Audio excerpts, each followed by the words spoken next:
Son 6 presidentes en 5 años, han pasado un promedio de 300 ministros. Entonces, ¿cómo se puede proyectar un plan maestro? ¿Cómo se puede proyectar un avance a nivel de infraestructura, que es lo que tanto pedimos y demandamos? El Perú tiene millones de documentos que se llaman plan, pero acá lamentablemente no planificamos con visión de desarrollo. Yo quiero como país al 2050 ser el principal exportador de tales productos, quiero ser potencia turística, ser el hub logístico, ahora a propósito del puerto de Chancay. Hay reformas políticas y reformas técnicas, y las técnicas también las puedes hacer con organismos multilaterales. En los 90, cuando se hicieron las reformas, se hicieron con el Fondo Monetario Internacional, Sí. No se le ocurrió a un genio, entonces había todo un trabajo detrás. Lo mismo tenemos que hacer ahora. Hola, ¿qué tal? Soy Mario Figueroa y tengo el agrado de presentar a una ex ministra, y se trata de Paola Lasarte. Paola, muchas gracias por estar aquí en mi podcast y aprovechar estos momentos en que nos cuentes lo desafiante que fue asumir el Ministerio de Transportes del gobierno de Dina, y también conocerte un poquito más como persona, ¿no? Porque muchas veces nosotros vemos caras bastante bien posicionadas en el sector privado, el sector público, pero no conocemos qué se esconde detrás de esa marca personal. Queremos conocer más el factor humano y que pueda ser grandes impulsos de inspiración y que activen a toda una comunidad muy abierta de jóvenes emprendedores que queremos apostar, y no tan jóvenes, que queremos apostar por nuestro país. Bienvenida. Gracias, Mario, por la invitación y encantada de estar acá. ¿En qué momento entras tú al ministerio? Yo, en el gobierno de la presidenta Boluarte, soy el primer gabinete. Primer gabinete. Sí, de hecho, entro el 13 de diciembre del 2022. Y claro, como todos los ministros que estábamos ahí, estoy casi segura de ello, nunca pensamos que iba a suceder, que a los 2 días iban a haber las manifestaciones tan violentas y que iban a ver el tema también de los fallecidos, ¿no? Es algo que uno no asume pensando eso. Claro. Tú estabas trabajando antes de asumir este desafío en el sector público. Sí, yo, un poquito mi historia, yo he decidido, cuando terminé la universidad, dedicarme a la academia. Me gusta todavía mucho lo que es la investigación. Entonces yo soñaba con ser, pues, la próxima, soy economista, la próxima John Nash, ¿no? Quería ganar mi premio Nobel. Siempre me he puesto metas bastante altas, ¿ya? A veces demasiado altas. Pero ya conociéndome en los años, cuando yo tengo 25, 26, me doy cuenta y digo, lo mío es más hacer cosas, y por más que me gusta la investigación, siento que me voy a aburrir. Entonces decido girar y entrar a la gestión pública. Situación complicada porque siempre te pedían, pues, años de experiencia y cómo le das la oportunidad a un joven o una joven que sale y que todavía no la tiene. Entonces ahí fui de a poquitos haciendo mi camino para poder llegar a esto, y ya son 15 años que tengo de experiencia en la gestión pública. Tendría más si fuese más mayor, pero ha sido en realidad la mejor decisión. ¿Cuándo entras? ¿Cómo así es que se te abre este camino en el sector público? Mi primer trabajo en el sector público fue, curiosamente, en la unidad ejecutora a cargo del proyecto de Caral. Y yo veía inversión pública, estábamos viendo los proyectos de habilitación turística. ¿Qué gobierno era? Eso fue... Bueno, qué difícil también, 2000. porque son 6 presidentes en 5 años. Sí, estábamos entre el tránsito entre Alan García, Ollanta. Allá. Sí, más o menos entre Alan y Ollanta. Y empecé en este sector, en el sector cultura, pero siempre desde el lado de lo que era infraestructura. Siempre me gustó la inversión pública, porque para mí, que había viajado, había tenido la oportunidad de poder conocer Asia, Europa, pues la brecha de infraestructura comparados con esos países en el Perú es gigantesca. Sí. Entonces siempre fue el tema de infraestructura. Y empecé en un sector, digamos, no convencional, pero del cual aprendí muchísimo. Trabajé con Ruth Shadi, tengo todavía mis amigos arqueólogos. Y no, fue muy bonito. Y de ahí fui entrando en diferentes sectores. Entré en el sector social, estuve en la Municipalidad de Lima, fui gerente de desarrollo social cuando tenía 30, 31 años. Después ya entré al MIDIS como consultora. Luego entro ya en el gobierno de Ollanta al Ministerio de Educación. Trabajo en la gestión de Jaime Saavedra, y de ahí trabajo en la cooperación internacional, en la cooperación alemana, Luego me llama Pablo de la Flor, de la Autoridad de Reconstrucción con Cambios, cuando sucede el fenómeno del Niño Costero, en el 2017. Y ahí ya es que de la Autoridad para Reconstrucción con Cambios paso al Ministerio de Transportes en el 2018. Es raro, ¿no? Es raro escucharte tan alegre y contenta, con tanta pasión, hablar del sector público. Es raro, pero es que en realidad el sector público es muy apasionante. Es frustrante, tengo que ser sincera, porque a veces no son las normas o las reglas que la conforman, sino más bien la cultura que está impregnada en la gente. No estoy hablando mal de los funcionarios públicos, sino que nos acostumbramos a hacer las cosas como siempre hemos venido haciendo. Y entonces a veces cuando quieres tú proponer un cambio o ser un poco disruptiva o creativa, son un poco reacios. Es más difícil, no imposible, en el sector público, pero encuentras gente muy valiosa con la cual puedes trabajar y de la cual terminas aprendiendo bastante. Entonces, a mí, yo me muevo cuando yo hago las cosas, me muevo porque me apasiona hacerlo, no lo hago porque sea una obligación, realmente decido hacerlo. ¿Cuál era tu principal motivación en el sector público? Es que, bueno, ahí llámame idealista, romántica, no lo sé, pero para mí el Perú es una pasión. O sea, yo sí siento de que servir, hacer algo más allá de lo que uno puede hacer por sí mismo, por los demás, es algo que no tiene precio, como dice el comercial. Entonces, yo siempre, pudiendo haberme quedado en Europa o luego de mis estudios de maestría, haber hecho mi vida, que probablemente yo hubiese estado casada, con familia, regresar al Perú, yo la verdad que lo volvería a hacer. O sea, hay tanto por hacer y ¿sabes dónde te das más cuenta? Cuando viajas a las regiones y realmente ves y estrechas la mano de la gente, eso es lo que te termina enamorando más de ese país. Entonces, ¿cómo no querer hacer cosas lo podemos hacer desde cualquier lado, desde el sector privado, desde nuestra cantera, pero en el sector público se necesitan buenos cuadros. ¿Tú has sentido algún tipo de conflicto respecto a los intereses políticos partidarios? Es digamos, una tensión constante, ¿no? Porque sabemos, esto es lo que se necesita, pero tiene siempre alrededor intereses de todos lados. Pero ahí está el reto. No, ahí está el reto. Yo creo que negar intereses no es inteligente, más bien es poder armonizarlos y en algún momento sí, si esos intereses obviamente van en contra es apartarlos, claramente. No vas a jugar con eso. ¿Existe la meritocracia en el sector público? Sí y no.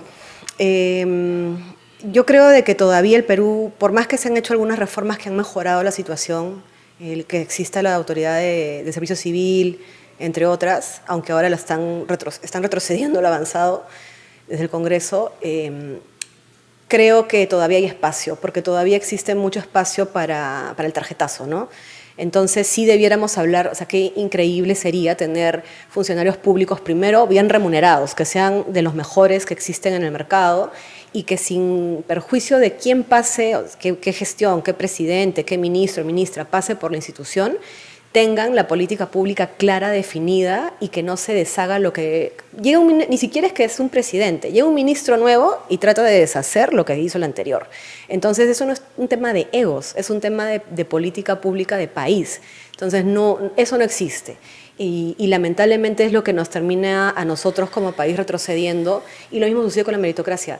Diría que todavía estamos en pañales. A veces uno escucha, ¿no?, de afuera, que mayormente los cargos son ocupados por, digamos, partidarios políticos que gobiernan el país, ¿no? Entra un presidente nuevo con un partido encima y dan prioridad a que los partidarios ocupen cargos o puestos estratégicos en diferentes poderes del Estado, ¿no? Sí sucede todavía, ojo, sucede en todos los gobiernos.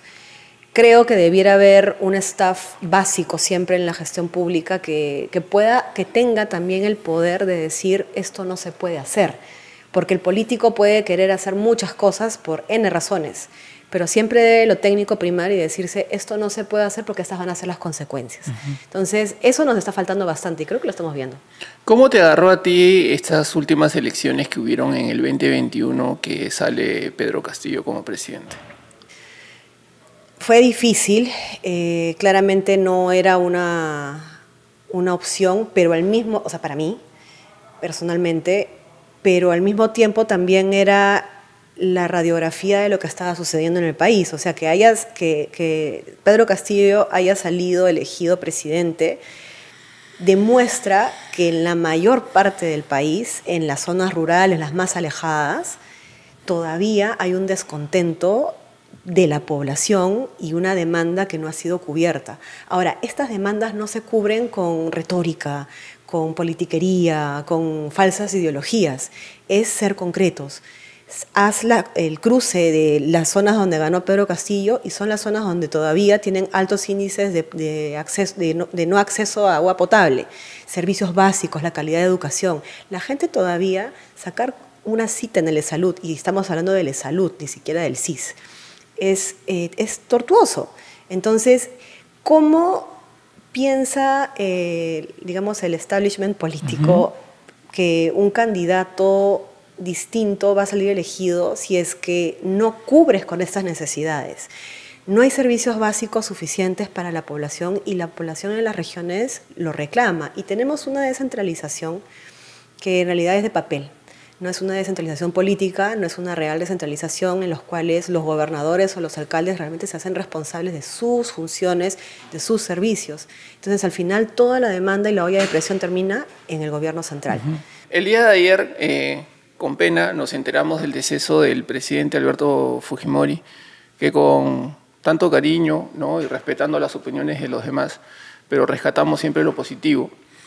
Y algo que siempre me llamó mucho la atención, la conexión que él tuvo como presidente con la gente justo popular. Las personas más pobres del país se sentían muy identificados y hasta ahora lo recuerdan con mucho cariño y lo consideran el presidente que salía pues y montaba un tractor, se iba, somos un país complicado respecto a los accidentes geográficos, los huaicos que periódicamente siempre están activos.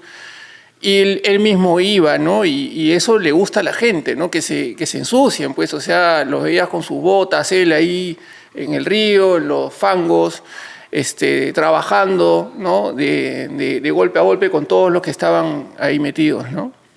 Es que eso es lo que le debiera gustar no solo a la gente, sino a quien está en el cargo o al político o al funcionario público. Tu trabajo no está en el escritorio, exacto, no está en el protocolo, es con esa gente que está en el rincón más lejano del país.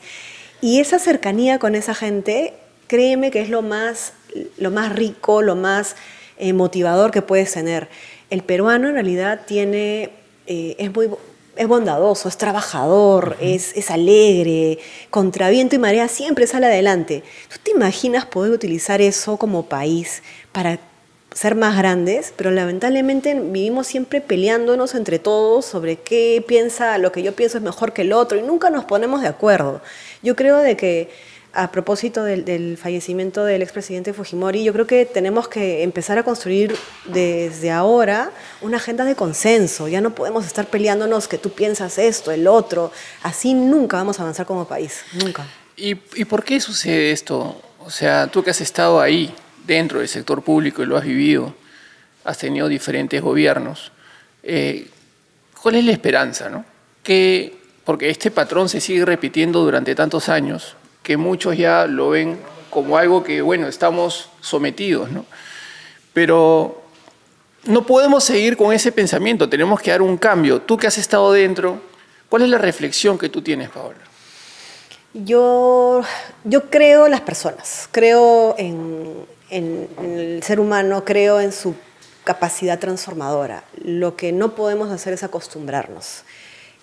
Hay un, digamos, aparente silencio o conformismo de la población que no se manifiesta, que no toma una posición activa, pero yo creo que eso puede ir cambiando. Yo creo mucho también en los jóvenes y no tan jóvenes, porque todos sumamos en la sociedad, pero digamos debiéramos de migrar hacia internalizar de que lo que sucede en el país, lo que sucede en la política también nos afecta a todos. Yo creo que eso es algo que debemos todos empezar a tener claro.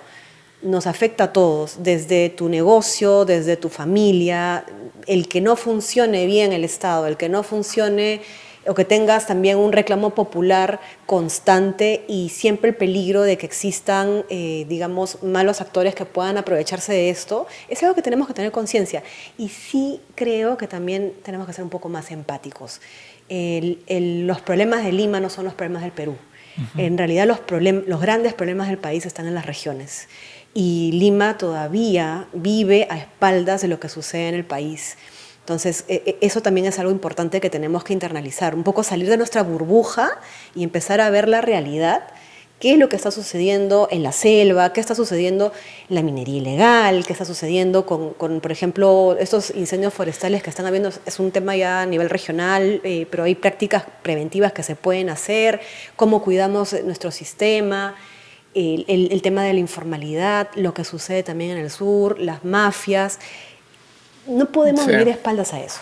No, y si nosotros analizamos y sacamos un poco el estadístico, son 6 presidentes en 5 años, han pasado un promedio de 300 ministros. A lo que va de la fecha, en el gobierno de Dina van 45 ministros que ya han pasado por diferentes ministerios. Entonces, ¿cómo se puede proyectar un plan maestro? ¿Cómo se puede proyectar un avance a nivel de infraestructura, que es lo que tanto pedimos y demandamos, si hay tanta inestabilidad política, ¿no? Sí, es imposible poder implementar un plan si tienes 5 ministros en una gestión. 5 por decir un número, ¿no? Sí. Y al mismo tiempo también porque no tienes un plan. Ahora, el Perú tiene millones de documentos que se llaman plan, pero acá lamentablemente no planificamos con visión de desarrollo. Yo quiero como país al 2050 ser el principal exportador de tales productos, quiero ser potencia turística, quiero ser el hub logístico, ahora a propósito del puerto de Chancay, entre otros. Entonces, haces o canalizas todas tus políticas para poder hacer eso posible. Pero lo que tienes al día de hoy es que cada sector, dígase el ministerio, termina siendo lo que considera debe ser. Debiera haber una cabeza que armoniza todo esto, un director de orquesta. Y no existe. Existe un órgano que se llama el CEPLAN, que es básicamente una entidad que te dice cómo hacer planes, pero no planifica, no te saca la estadística, no te dice las cosas incómodas, porque el tema también es eso. La idea no es modificar los números para complacer al gobernante de turno, es que te digan las cosas incómodas. Los técnicos te tienen que decir las cosas incómodas para que corrijas. Entonces, esta planificación en el país, lamentablemente, no existe. Ya existen muchos documentos que te dicen cositas parciales y sobre todo lo que también existe es las normas que te permiten acortar caminos. Eso no está mal porque hay urgencias en términos de tiempos, pero esta excepción no tiene por qué ser la regla. Algo que, por ejemplo, hablaba en otro espacio era, han habido candidatos presidenciales que inclusive en sus plataformas políticas hablaban del destrave, su promesa era el destrave. Digo, está bien, sí, o sea, si está trabado hay que destrabarlo, pero ¿por qué tenemos que hacer una política pública de destrave cuando en realidad lo que deberíamos es evitar la traba? O sea, modifiquemos el status quo para que la traba no suceda.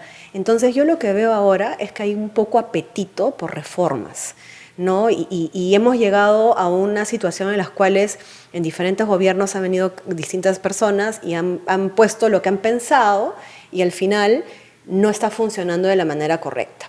Y ahora sucede lo mismo con algunas propuestas de fusiones de ministerios que en realidad parecen más bien sacadas del sombrero, así como cuando sacan el conejo, igualito. Entonces, no existe un plan, no existe una visión de desarrollo, no existe un apetito por reformas. El Perú está ahora, a propósito de todos los problemas que hemos tenido en estos últimos años desde que ha salido, bueno, en realidad me atrevería a decir desde la pandemia, porque también el COVID ha demostrado desnudo de que el país no estaba preparado para muchas cosas. Entonces, eso debe ser nuestro punto de inflexión para decir, bueno, señores, necesitamos reformas, pero las reformas no pueden ser, pues, porque se le ocurrió a fulanito en un café. No, sentémonos, hay reformas políticas y reformas técnicas. Y las técnicas también las puedes hacer con organismos multilaterales. En los 90, cuando se hicieron las reformas, se hicieron con el Fondo Monetario Internacional. Sí. No se le ocurrió a un genio. Entonces había todo un trabajo detrás. Lo mismo tenemos que hacer ahora. Y las divisiones mayormente pasan por los partidos políticos, ¿no? Y lo que me da pena es de que ponen primero adelante al partido que los intereses propios de un país.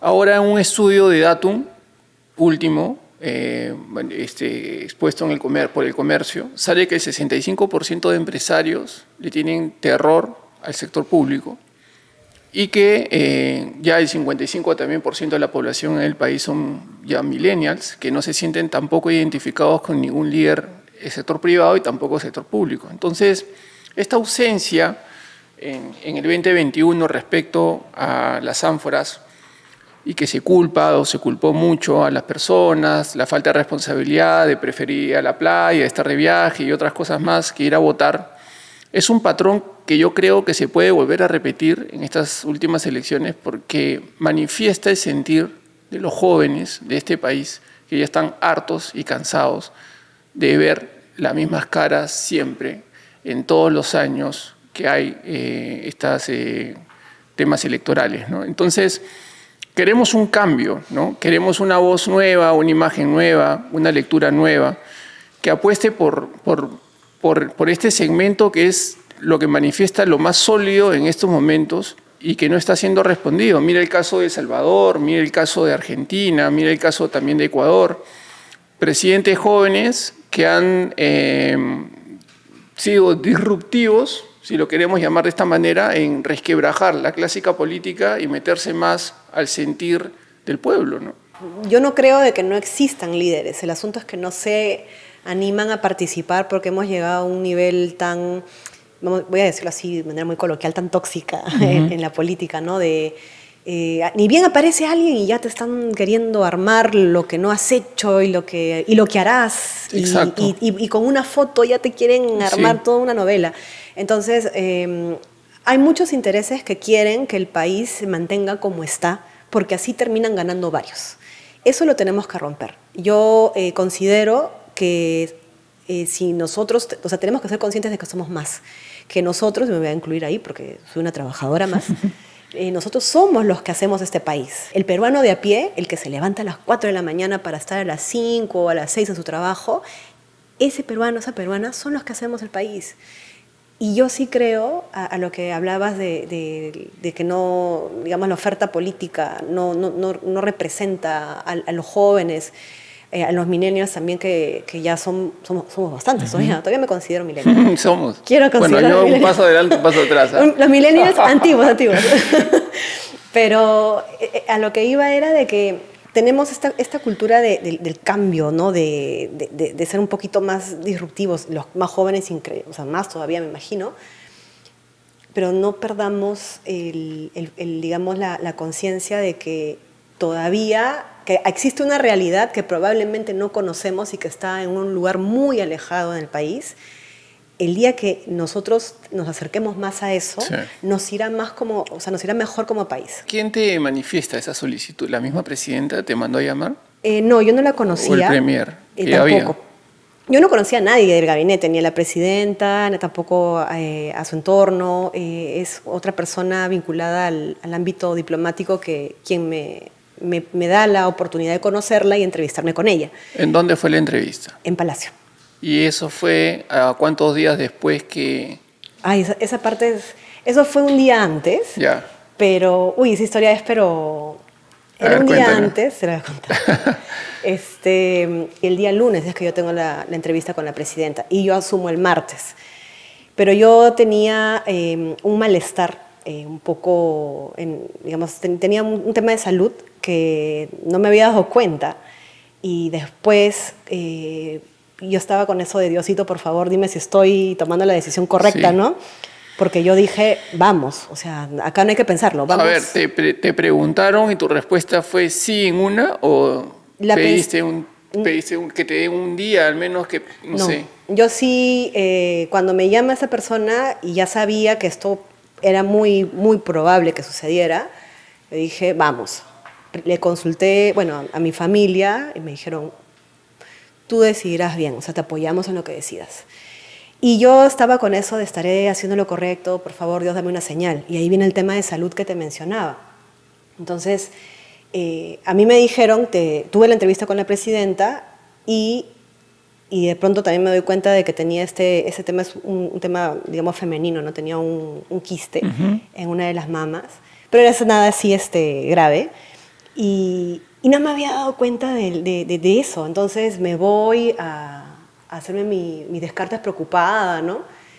Y ya estoy en la clínica, me hicieron todos mis estudios, nada malo, no era nada maligno, era un tema totalmente que se solucionaba en ese momento. Y me dicen, tienes que venir a juramentar a la 1, y eran las 12 del mediodía.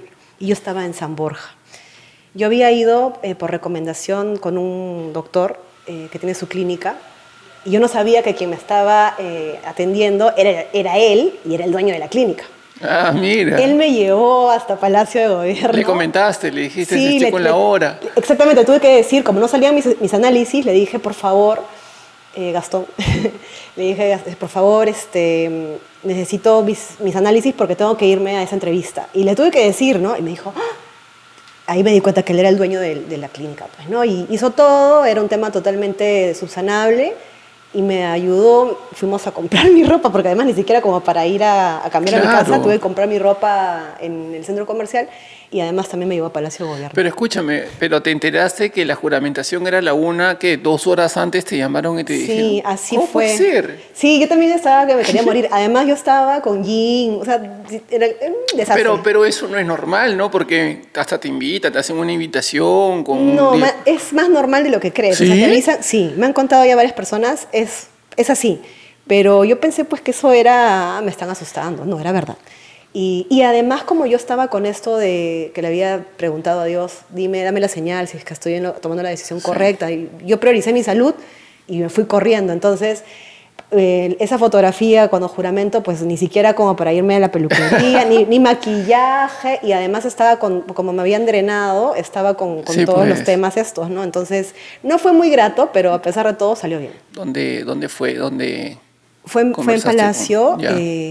y me entrevistó, y una de las cosas que a mí me sorprendió fue su serenidad, porque para la situación en la que se estaba asumiendo, estaba bastante serena, bastante calmada, me pareció bastante loable. Y una persona bien sencilla, tuvimos una conversación bastante agradable, conversamos un poco, como yo conozco el sector, entonces no me fue nada pues. difícil. Y ya pues al día siguiente fue la llamada, ¿no? ¿Cuándo fue que asumiste el Ministerio de Transporte? ¿Qué, 2022? Sí, el ¿Diciembre? 13 de diciembre del 13 de diciembre, ya. Y en enero el sur se paralizó por completo porque salieron las marchas por 2 meses muy intensos, o casi 3, pidiendo la renuncia inmediata de Dina a la presidencia. Y Dina había manifestado que ella no iba a renunciar y se iba a quedar hasta el 2026, ¿no? Entonces la gente, para los que no contextualizan bien el momento, las personas pedían que se ponga las elecciones inmediatamente y que ella quede como un eje interino, ¿no?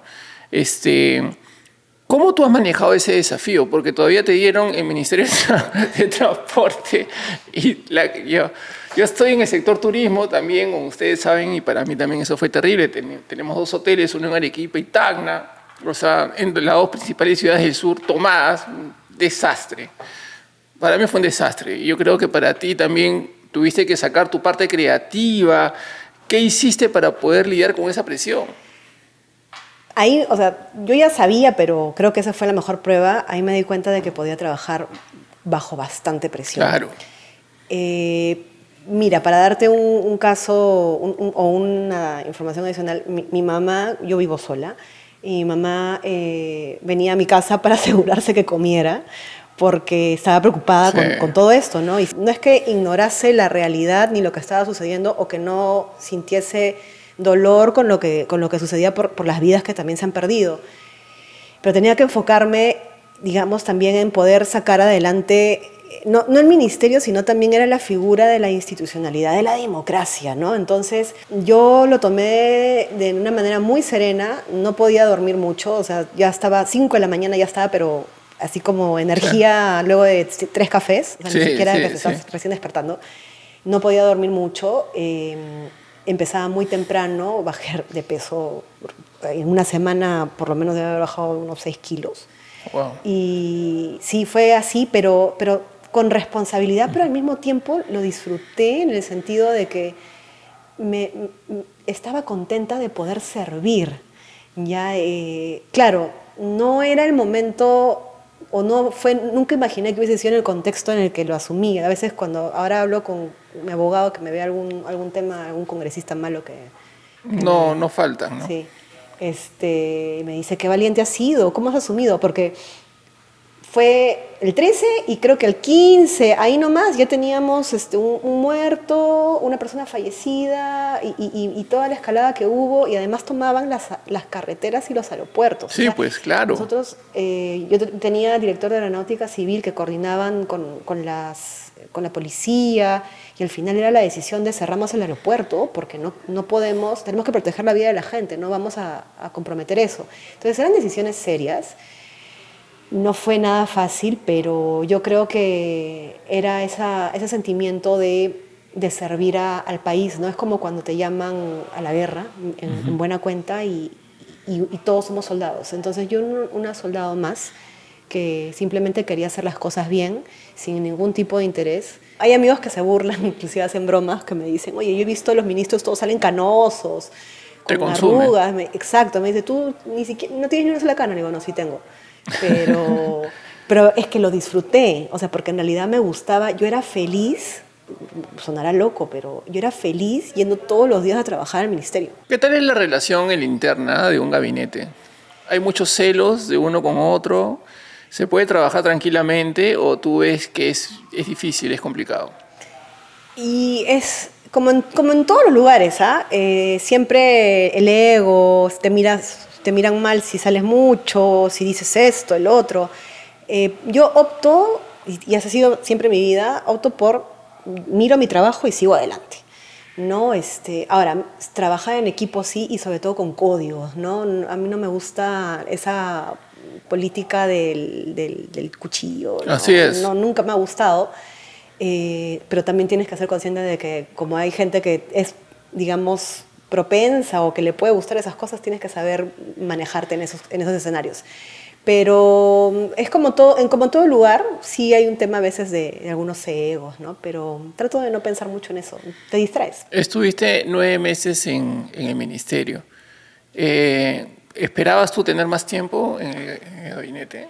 A mí me hubiese gustado tener un poquito más de tiempo para culminar algunas cosas que habíamos empezado y probablemente evitar algunos problemas que han sucedido y que probablemente sucederán.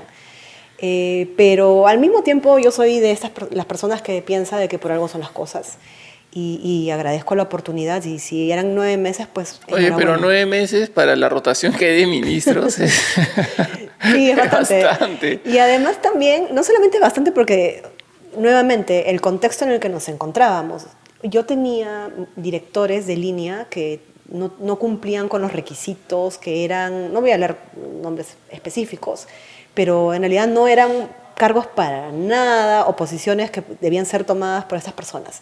Entonces era totalmente trabajar sin brazos, sin pies. No fue fácil, o sea, fue un reto, pero yo me siento bien de haberlo podido cumplir. Creo que logramos hacer cosas, destrabamos muchos proyectos, tomamos decisiones interesantes, o sea, por ejemplo, concesionar más kilómetros de la red vial nacional. Eso nos hace años y lo hemos hecho desde mi gestión. De hecho, mi idea era concesionar toda la red vial nacional, porque Provías tenía unos problemas con lo que eran las conservaciones como obra pública. Entonces, tomamos decisiones, digamos, agresivas, proyectos que estaban súper trabados, como el Jorge Chávez, la línea 2. Los primeros kilómetros, por lo que ahora la gente ya puede disfrutar de la línea 2, por más que todavía falta, pero son sus primeros kilómetros, fue por las decisiones que tomamos en mi gestión. Entonces, claro, algunas controvertidas, pero es que tiene que ser así. Un funcionario público no puede sentarse y simplemente esperar, mejor no hago esto porque me va a pasar esto. Siempre hay riesgos, pero es inmoral para un funcionario sentarse y calentar el asiento. Es que eso es lo que pasa, ¿no? Muchos tienen tanto miedo de una firma, ¿no? De un documento que pueda después ser investigados y acusados, y todo lo que se ve también es entendible, pero entonces no asumas el desafío, ¿no es cierto? Exacto, eso es lo que yo pienso. Digo, si no te gusta tomar decisiones, si no asumes el riesgo, entonces ve dónde trabajas, pero no estás para el sector público. La ciudadanía no puede depender de gente así para el sector público. Entonces, eso bueno, también es parte de mi personalidad, no puedo no tomar decisiones. ¿Sientes que te ha cambiado la dirección de un ministerio en tu vida? Sí, me ha cambiado bastante. ¿En qué sentido? Son varios aspectos, ¿no? Primero, ya al asumir un cargo, un reto tan grande, finalmente pues ya ves que puedes hacer muchas cosas. Entonces, ahora estoy planteándome nuevos retos y no soy una persona que se queda solamente con algo que cumplir. Siempre vas por más. Vamos por más, exactamente. O sea, ha sido la constante de mi vida. Sí. También porque sí, pues ya no, digamos, sigo siendo una ciudadana a pie de más y siempre me voy a hacer así hasta cuando tenga 90 años. Pero sí, pues ya me reconocen en algunos lugares. Y lo bonito también es de que no me... ¿Cómo hacías tú? Porque eres joven, ¿no? Y acá también hay mucha gente que nos ve y que son jóvenes y también no tan jóvenes, pero ¿cómo haces o cómo hacías tú para tener ese cable a tierra, ¿no? Porque mayormente pasa, la gran mayoría de personas, porque somos humanos, que cuando asumimos un poder de decidir, de actuar, el poder de controlar muchas cosas, a veces la cabeza se nos nubla, ¿no? Es que yo la tenía bien clara. ¿Cómo hacías? Quizás, obviamente, es que como no he saltado pues no sé cuántos metros hacia arriba, he hecho un camino de a pocos. Claro. Y el haber quemado etapas me ha permitido también ver que un día estás en un lugar y después vuelves a la realidad. Y no está mal. Así es. Entonces, el ya haber experimentado eso, simplemente para mí hizo que fuese más sencillo siempre tener esta constante de cable a tierra, ¿no? Además, también no es mi personalidad, no me gusta digamos, la prepotencia, la soberbia. Entonces, el ego, ¿no? Sí, no, nunca. Me gusta más el trato horizontal, Sí. me gusta tratar con la gente, eso ya es propio, inherente. Bueno, eso es esencial para un cargo como ese, ¿no? Sí, entonces no me fue tan difícil y además también siempre yo, bueno, me he vuelto más creyente y siempre le pedí a Dios, o sea, cable a tierra y dame siempre la sabiduría para tomar las decisiones correctas. No soy una máquina, puedo equivocarme, Sí. pero poder enmendar. Entonces, siempre fue esa filosofía de cable a tierra y, por ejemplo, una de las cosas que a mí me encantaba y ponían aprietos a mi gente de imagen y de protocolo, cuando viajaba a regiones, teníamos, por los tiempos, ¿no? Sobre todo cuando eran zonas muy alejadas, teníamos tiempos para determinadas estaciones, paradas. Pero tú llegabas en helicóptero porque no podías entrar por carretera porque se había destruido la carretera, ahora en las lluvias. Entonces llegábamos en el helicóptero a Canchaque, ya a Huancabamba, y toda la población rodeando donde aterrizaba el helicóptero porque querían ver quién venía, porque nunca los habían visitado. Impresionante. Entonces yo obviamente no sabía eso, cuando estaba en el campo a mí me contaban, pero el solamente hecho de ver a toda esa gente que estaba esperando a alguien... Ya era guau para muchos. Exacto, entonces, pero para mí yo dije, yo no puedo seguir mi programa ya de acá, vas acá, pasar de largo. Yo saludaba a todos.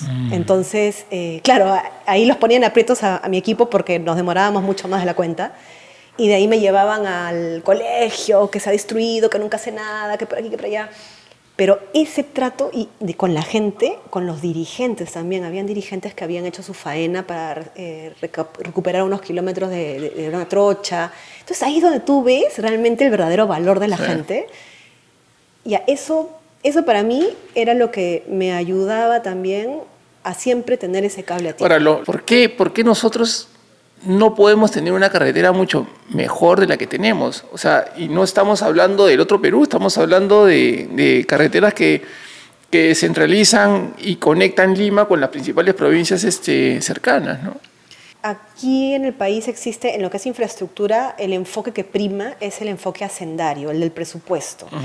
No se está pensando en, mira, necesitamos una carretera de 4 carriles y tal infraestructura, no, sino se está pensando, mira, el presupuesto es y tienes que encajar tus necesidades con este presupuesto. Entonces, ahí hay un dilema, una disyuntiva, y al mismo tiempo también se han creado muchas normas para controlar el centavo por centavo en la ejecución de las obras. Entonces, lo que yo creo, por eso que siempre hablo el tema del apetito de las reformas, es tenemos que ver y reconocer este problema y que también existen problemas de ejecución, ¿no? La ley de contrataciones es terrible. Las APPs, por más que ahora existe hay un buen momento para la adjudicación de obras de APPs, pero también hemos tenido problemas de corrupción en las APPs. Y también tenemos problemas de ejecución contractual en las APPs. Cuando todas las de APPs, ¿de qué estamos hablando? Por ejemplo, la interoceánica, los aeropuertos, asociaciones público-privadas, es presupuesto público, pero que ha sido dado en concesión a un privado. Entonces, también hay problemas ahí. En la obra pública, el Jorge Chávez, 10 años para comprar los predios para que pueda ampliarse. Y eso, los contratos a veces los hacen un poquito más pensando, siempre pierde el Estado, pues, en ¿no? el privado que en Claro, entonces, yo creo que es partir por reconocerlos que hay algo que no está funcionando bien, y creo que el origen de todo es que lejos de empezar a ver, por eso te decía la visión de desarrollo, yo quiero ser potencia turística, yo quiero cerrar la brecha de infraestructura al 2080, no sé, voy a decir una fecha, o 2050 ya, pero no hay que ponernos tan pesimistas.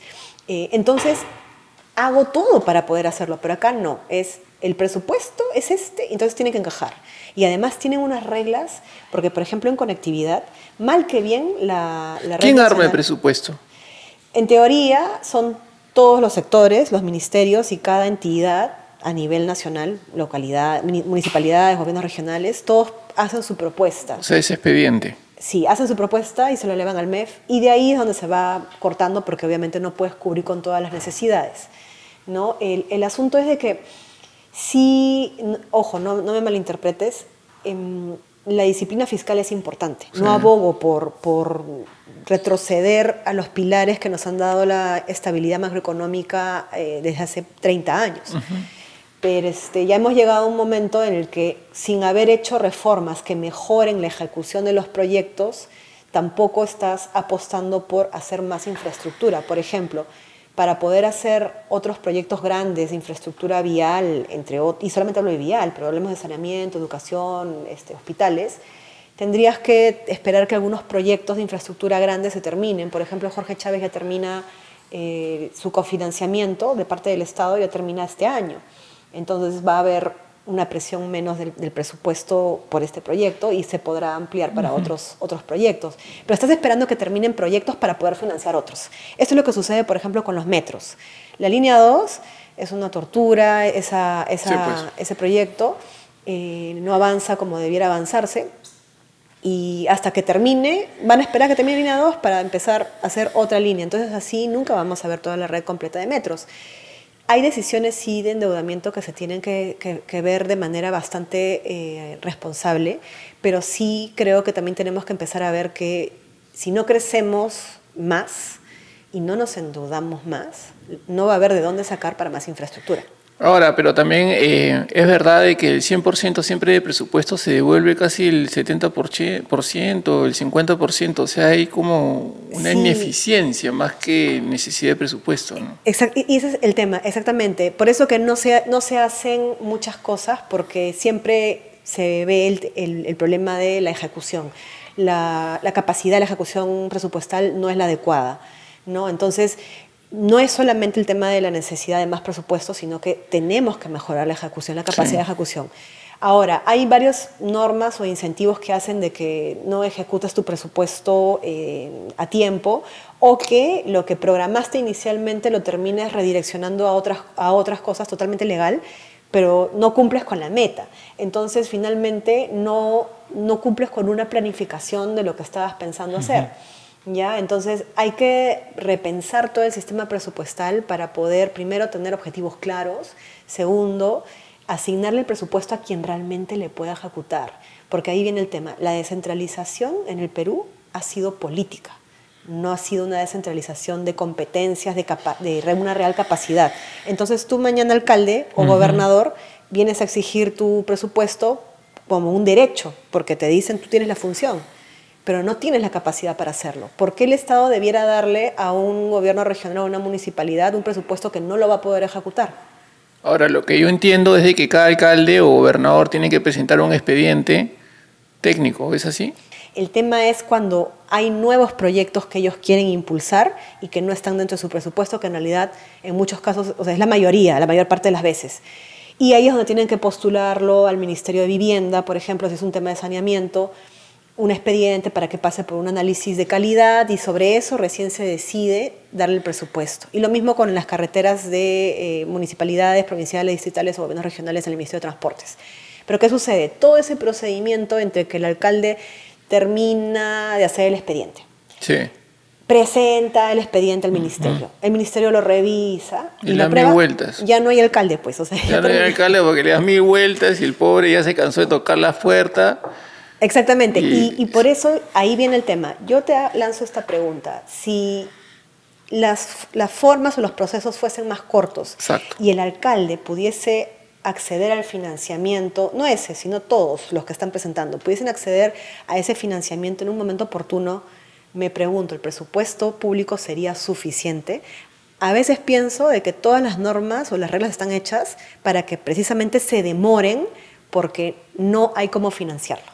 Entonces, sinceremos, ¿no? ¿Hay problemas de ejecución presupuestal? Sí, pero también hay incentivos perversos o situaciones que no estamos sincerando y que sería bueno que, no de repente a nivel abierto, pero a un nivel de expertos, sincerarlo y empezar a ver las reformas. Ah, qué interesante, ¿eh? Lo que mencionas, porque claro, uno cree de que las reservas están y que el problema es la gestión y la ejecución, pero no. O sea, vemos de que presupuesto tampoco hay. Claro, pensemos, por ejemplo, de que todos los alcaldes empiezan a hacer bien sus expedientes y que empiezan a correr con sus solicitudes. Y que los ministerios hacen su trabajo como debiera ser y con menos trampas y más rápido. ¿Estaría el Estado en la capacidad de financiar al mismo tiempo? No necesariamente. Oye, Paola, un gusto tenerte. Y no sé si quieres dirigirte a toda la comunidad, no sé qué reflexión, qué le darías, qué le dirías respecto a que no hay límites en nuestras vidas, ¿no?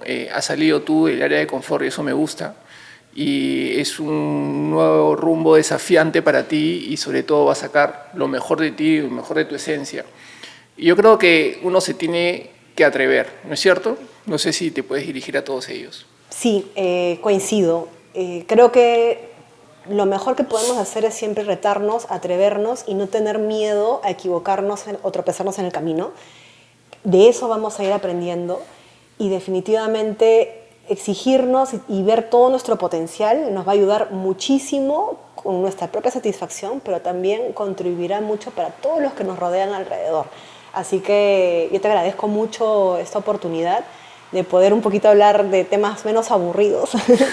pero sí, en realidad si en algo se puede hacer para las próximas generaciones es ayudarlos a motivarlos a que tomen esos riesgos, porque si no, qué aburrido, ¿no? O sea, de verdad, creo que sí es importante tomar riesgos, atreverse, desafiarse, y bueno, ya la vida se trata de eso, ¿no?